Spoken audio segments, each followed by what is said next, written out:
Nós vamos, queridos, abrir a palavra do Senhor em Colossenses. Colossenses, capítulo 1.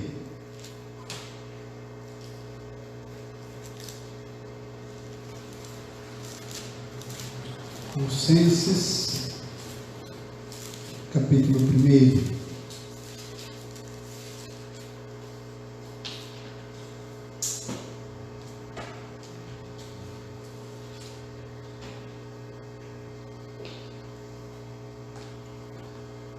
Nós vamos ler do verso 9 até o verso 12, Colossenses 1, de 9 a 12.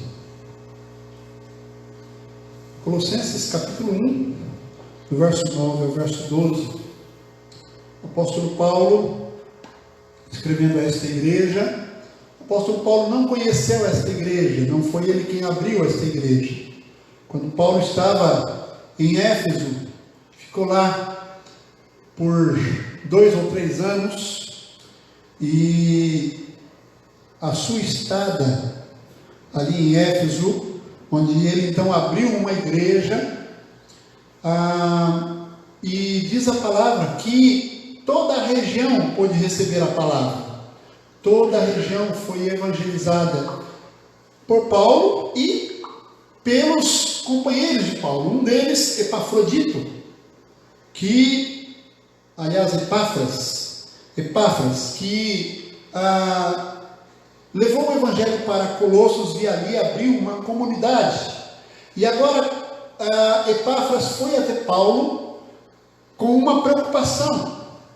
Surgiu no seio da igreja alguns problemas doutrinários, e um deles, e basicamente a grande questão é de que Jesus não basta. O ser humano está sempre querendo acrescentar coisas ao senhorio de Jesus. A salvação pela graça e pelos méritos de Jesus parece muito pouco. Em Colossos surgiu então um problema de que havia certa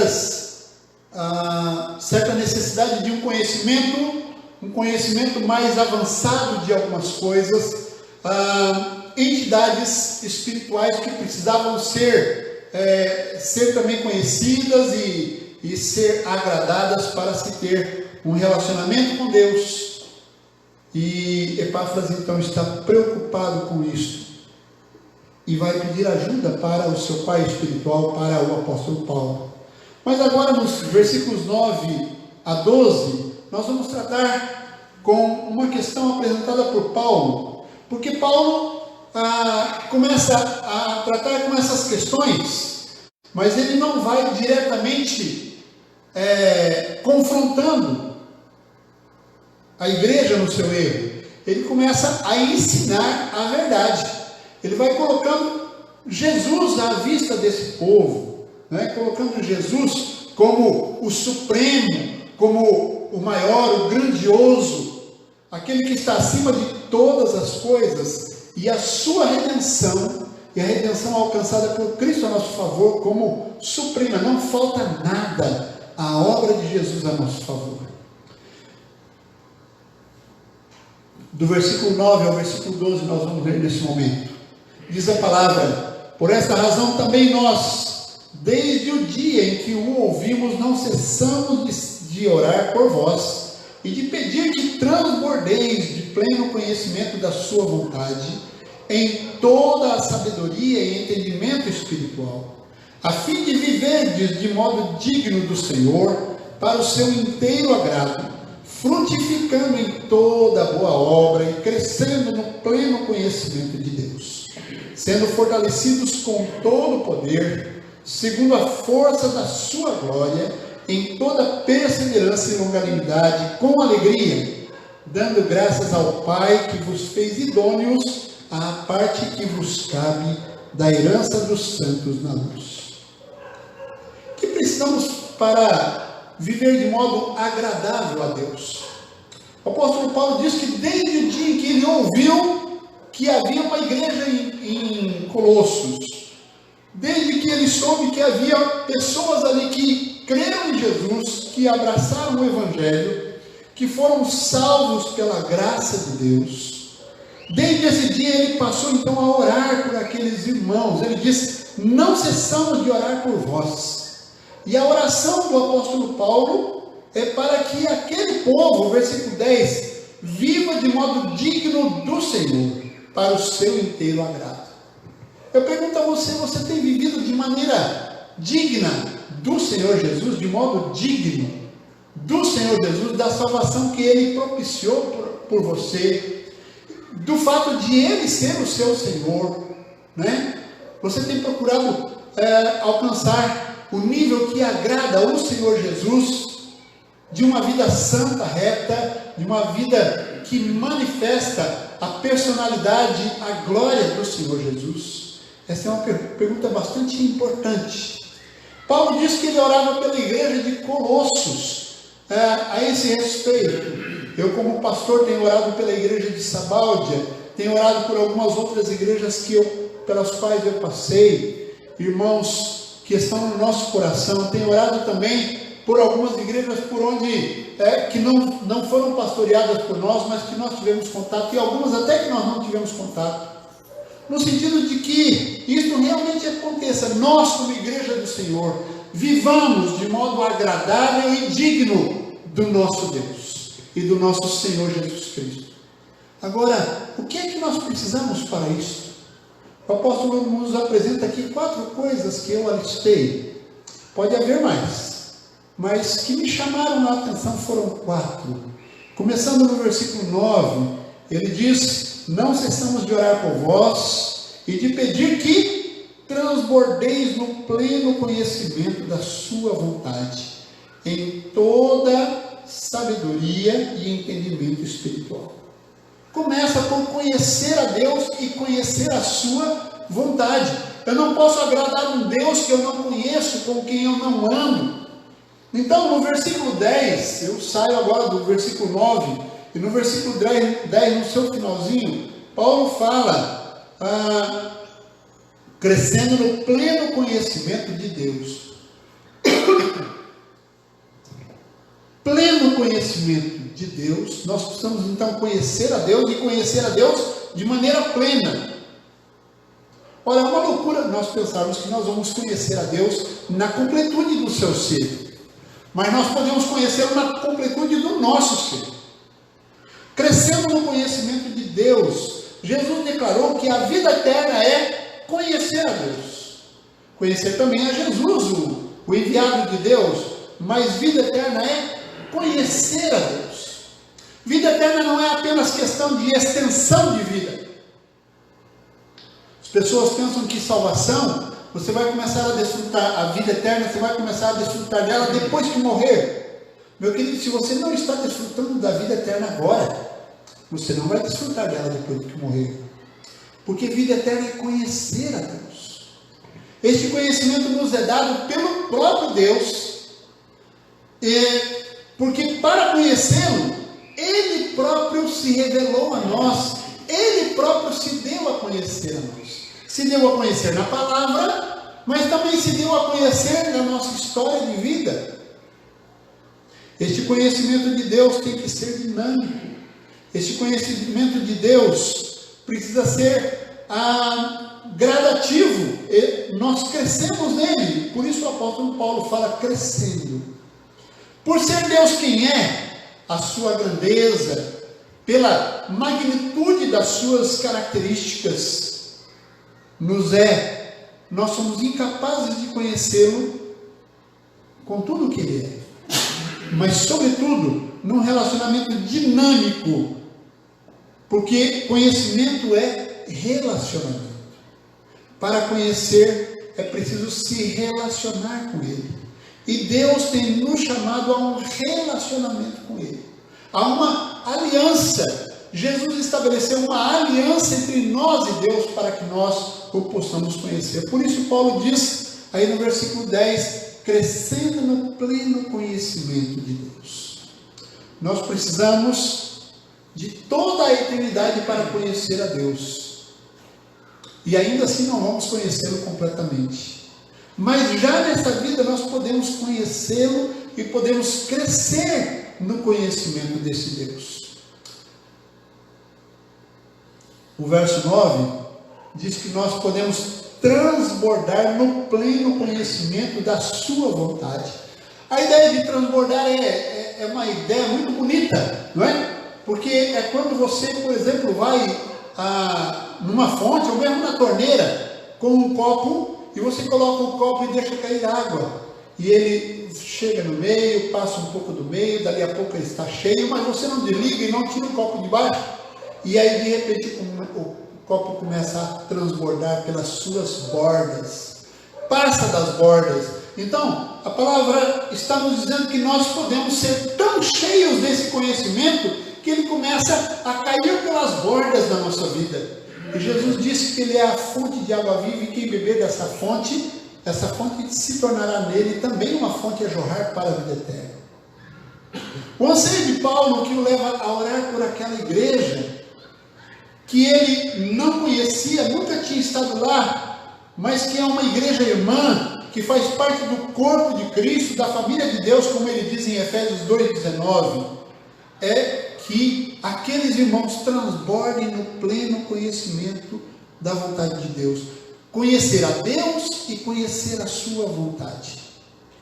Jesus nos ensinou a orar dizendo: Pai nosso que está nos céus, seja feita a tua vontade, a vontade do Pai, assim na terra como nos céus. Capítulo 6, verso 10 de Mateus. Na terra aqui, implica também nas nossas vidas. Senhor, que a tua vontade seja feita na minha vida. Mas para eu fazer a vontade de Deus, eu preciso conhecer a vontade de Deus. E para eu conhecer a vontade de Deus, eu preciso me relacionar com Ele. Eu me relaciono por meio da sua palavra e eu me relaciono pela oração. Tem muita gente que só lê os salmos, não conhece a Deus. Tem muita gente que só abre a Bíblia e lê um versículo aqui e outro lá, puladinho, não conhece a Deus. Não vai conhecer a vontade de Deus. Porque está sempre fugindo de textos que não o agradam, de coisas que Deus quer acertar na sua vida e que não agradam. Não é possível fazer essa oração assim na terra como no céu. Não é possível fazer essa oração de forma aceitável a Deus se não estivermos dispostos a que a sua vontade seja feita na nossa vida. Se não estivermos dispostos a buscar conhecer a Deus para fazer a vontade dele na nossa vida. Para isso Paulo ainda diz que nós precisamos de toda sabedoria e entendimento espiritual. Verso 9, parte C, no seu finalzinho. Não é de qualquer sabedoria e de qualquer entendimento que nós precisamos. Nós precisamos de entendimento espiritual, precisamos de sabedoria espiritual, que vem do céu, que é dada por Deus, que é dada pelo Espírito Santo. Tiago diz que há uma sabedoria que é terrena, animal e demoníaca. Mas esta sabedoria é a sabedoria espiritual, a sabedoria que nós precisamos para conhecer a Deus e conhecer a sua vontade. Então nós lemos a palavra de Deus, nós ouvimos mensagens, nós lemos livros, mas sempre confrontando com a palavra de Deus para conhecer de fato a Deus. Essa sabedoria necessária para conhecer a Deus e a sua vontade, para viver de modo agradável a Ele, diz Paulo, é espiritual, ou seja, produzida pelo Espírito de Cristo em nós. É o Espírito de Cristo que habita em nós e que a produz em nossa alma. Então é no relacionamento com o Espírito de Cristo que habita em nós que este conhecimento de Deus e da sua vontade é produzido e é experimentado por nós. O que é que nós precisamos para viver de modo agradável a Deus? Precisamos conhecer a Deus e conhecer a sua vontade. Precisamos nos relacionar com Ele. Também precisamos, diz o apóstolo Paulo agora no versículo 10, precisamos frutificar em boas obras. Para agradar a Deus, nós precisamos frutificar em boas obras. Para viver de maneira digna de Deus e do Senhor Jesus, nós precisamos frutificar em boas obras. A nossa fé não pode ser uma fé simplesmente teórica. Paulo usa aqui duas palavras que em Gálatas ele põe em confronto: frutificar e obras. Frutos e obras. Lá em Efésios, ou em Gálatas, desculpe, capítulo 5, versos 22 e 23, lá o que está em confronto com o fruto do Espírito são as obras da carne. Paulo está colocando em confronto o fruto do Espírito com obras da carne. Obras produzidas pela natureza e o fruto produzido pelo Espírito. Lá em Gálatas 5, 22 e 23, Paulo está mostrando a incapacidade humana de agradar a Deus através de obras da lei e conseguir a salvação, porque a carne não consegue produzir o que a lei exige. E aí ele apresenta as obras da carne. Mas aqui, em Colossenses, fruto ou frutificar e obras não estão em confronto, porque essas obras são, conforme o apóstolo, boas obras. E boas obras do ser humano para com Deus só é possível depois da salvação. As pessoas só podem produzir boas obras que agradem a Deus depois de salvas. Antes de salvas, as suas obras estão contaminadas com o pecado e não podem agradar a Deus. Depois da salvação, o salvo precisa manifestar boas obras. Porque, como diz o apóstolo João, agora a boa semente está nele. 1 João capítulo 3, verso 9. Antes de estar em Cristo, o homem não produz boas obras para com Deus. Produz para com a sociedade valoriza, mas Deus não as vê como boas obras. Todas as suas obras estão contaminadas com o pecado. Mas depois de salvo, depois de ter o seu pecado perdoado pela obra de Cristo na cruz, agora você tem que apresentar boas obras. Agora em Cristo, à medida que vive um relacionamento vivo com Ele, vivo com Deus por meio de Cristo, por meio da morte e da ressurreição de Cristo, a vida deste Cristo vai se manifestando em boas obras, em frutos da personalidade do Espírito que agora habita nesse crente, nesse novo homem. Então, queridos, o que é que nós precisamos para viver de maneira digna de Deus? Conhecer a Deus e conhecer a sua vontade. Precisamos frutificar em boas obras. Precisamos também, segundo o verso 11 agora, receber a força da glória do Senhor. Receber a força da glória do Senhor. O Senhor tem manifestado a sua glória a nós. Então, no verso 11 ele diz, sendo fortalecidos. Nessa relação maravilhosa, a força vem do Senhor. A força vem do Senhor. Desde o Velho Testamento, o povo de Deus vem tendo experiência desse fortalecimento do Senhor. É o Senhor quem fortalece o seu povo. Esse fortalecimento se dá não em pequenas doses, mas diz o apóstolo, com todo o poder. Esse fortalecimento vem de todo o poder de Deus. O poder nunca é inferior à necessidade. O Senhor sempre vem com suprimento em abundância. Viver a vontade de Deus é difícil. Viver a vontade de Deus é difícil. Mas há provisão de poder para mim e para você nesse mistério. A palavra todo aqui é extremamente importante, porque ela nos diz que Deus está dispondo para nós tudo aquilo que nós precisamos do seu poder. Este poder só não está à nossa disposição se nós, em nossa autossuficiência megalomaníaca, não o buscarmos. Às vezes nós nos achamos autossuficientes, nós achamos, eu dou conta, e não buscamos, e então nós não nos aproveitamos desse poder. Mas Deus continua falando a nós, não por força, nem por poder, mas pelo meu Espírito. Zacarias 4:6, como quem diz, não é pelas tuas capacidades, Não é pelo teu poder, mas é pelo poder que eu dou, é pela capacitação que eu dou. Mas Paulo está dizendo que esse fortalecimento é segundo a força da sua glória, no verso 11. À medida que nós conhecemos a glória de Deus, à medida que nesse relacionamento nós vamos percebendo a presença e a glória de Deus na nossa vida, é que nós vamos sendo fortalecidos no poder.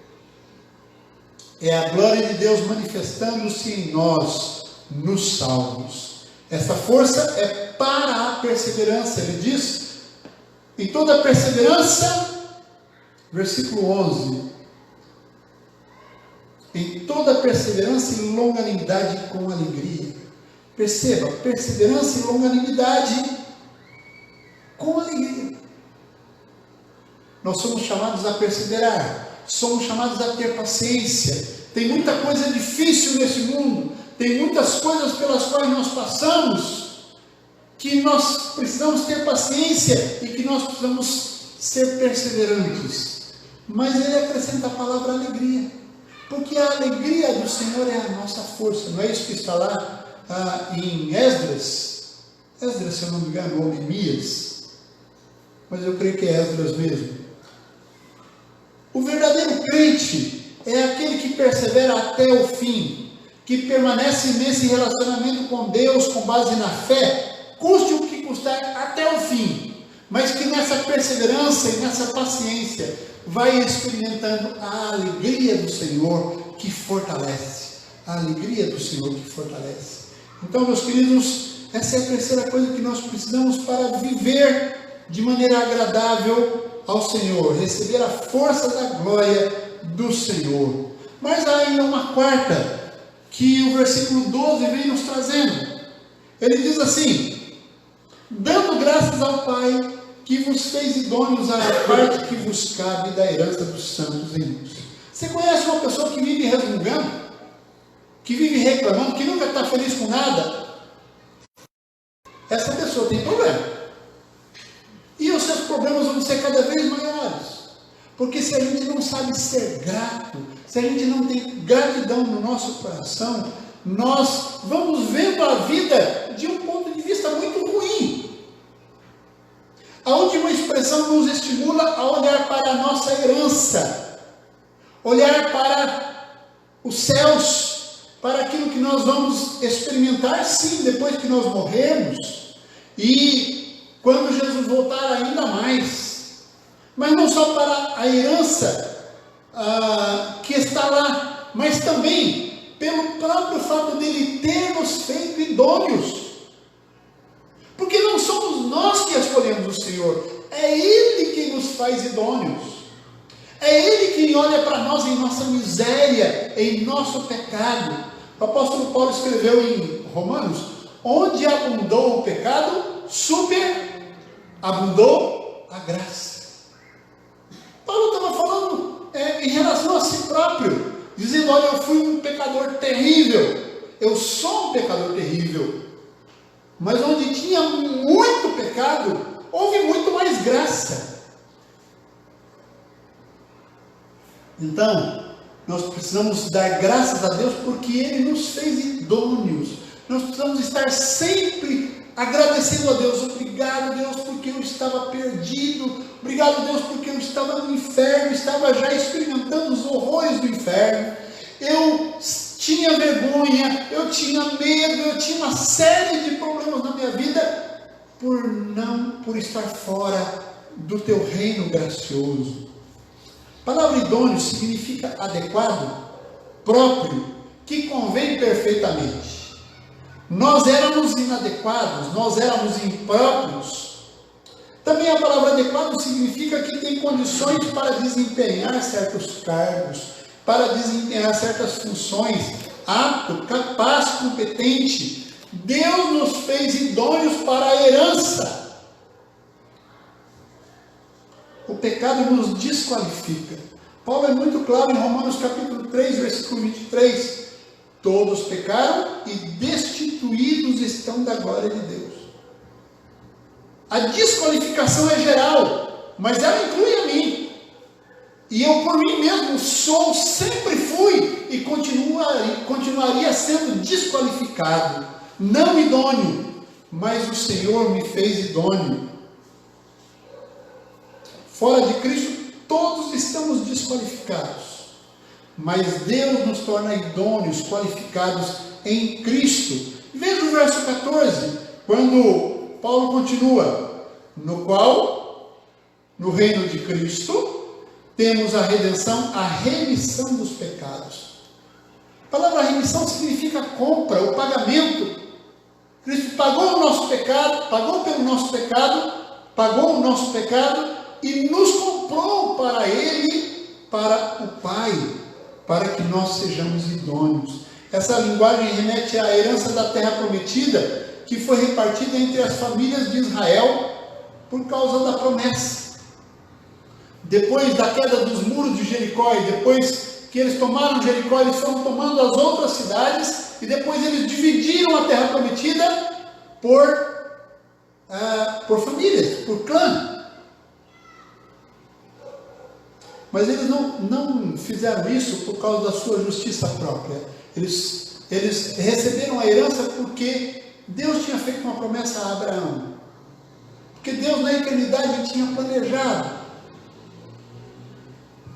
E quando nós somos idôneos para a herança, é porque Deus fez promessa e porque Deus realizou alguma coisa lá no passado que se aplica à nossa vida. Somos então chamados a viver em gratidão, queridos.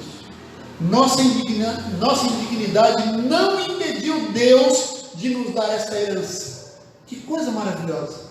A nossa indignidade não impediu Deus de nos dar herança.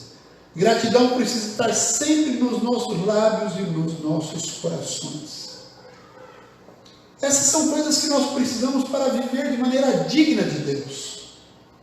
Digna de Deus significa que reflita o caráter de Deus, que reflita aquilo que Deus é. Então, nós precisamos conhecer a Deus e conhecer a sua vontade. E isso num relacionamento contínuo com Ele.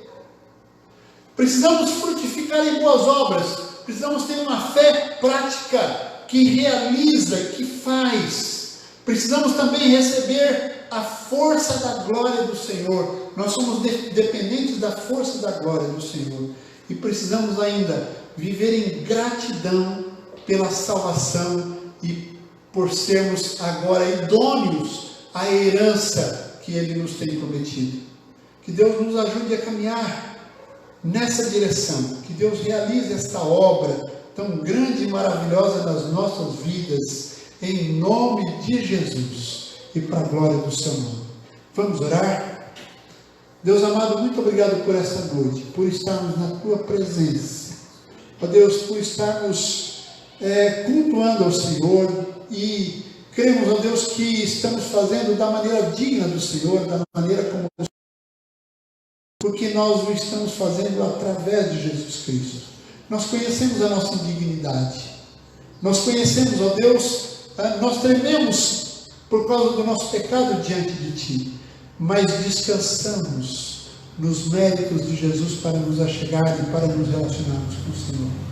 Obrigado, Senhor, por essa noite, pela Tua bênção que está sobre nós, em nome de Jesus e para a glória do Teu nome. Amém. Amados, que a graça do Senhor Jesus e o amor de Deus o Pai e a consolação e a presença do Espírito Santo estejam com os irmãos e com todo o povo de Deus espalhado por toda a terra, agora e para todos sempre. Amém. Amém. Deus abençoe, irmãos.